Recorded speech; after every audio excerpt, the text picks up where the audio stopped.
എന്നാ വെച്ച പ്രശ്നം? അത് ഇയാളെ കണ്ട മനസ്സിലാവും സാറേ, ഞാനൊന്ന് ചോദിക്കട്ടെ. കൊച്ചോട് എന്നാ പ്രശ്നം?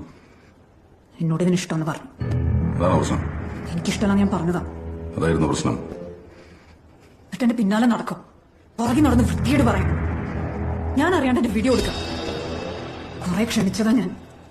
എന്നെ ബ്ലോക്ക് ചെയ്തപ്പോ വഴിമാറാൻ പറഞ്ഞതാ. അതി തെണ്ടി പറയാം. അവനെന്താ പറഞ്ഞേ? നീ നിന്റെ അപ്പനെ കൊന്നവന്റെ കൂടെ കിടക്കണോടാ ലേഡി.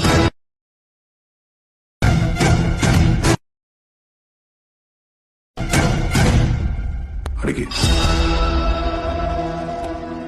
അടിക്കടി അവനെ, അടിക്കടി. അങ്ങനെയെങ്കിൽ അങ്ങനെ. സെക്യൂരിറ്റി, കോൾ സെക്യൂരിറ്റി, ഇയാളെ പിടിച്ച് പുറത്തേക്കാൻ പറ. സാറ് കുറച്ചാളായി ഈ കൊച്ചിന്റെ മെക്കിട്ട് കയറുന്നു. ആര് കുറ്റം ചെയ്താലും സാറിന് വിള കുറ്റക്കാരി. സാറിനുള്ള ഡിസ്മിസും ചെയ്യും അല്ലേ? ഉള്ള പഠിത്തം മുടങ്ങണ്ടെന്ന് വെച്ചിട്ടാ ഞാനിതിൽ ഇടപെടായിരുന്നു. നീ ആരടാ? നിന്നെ കണ്ട അന്ന് ഞാൻ നിനക്ക് ഓങ്ങി വെച്ചതാ. നീ ഇവിടെ ഡിസ്മിസ് ചെയ്യോടാ? നീ ഇവളുടെ കാര്യത്തിലെങ്ങനെ ഇടപെട്ട കൊന്ന് ഇടിച്ച് നിന്നെ നെഞ്ചാൻ കൂടി ഞാൻ പൊട്ടിക്കും. നീ പുറത്തെന്നെ കുറിച്ച് അന്വേഷിക്കുന്നത് നല്ലതാ. പേര് ആന്റണി, എന്നയുടെ ലോക്കൽ ഗാർഡിയൻ.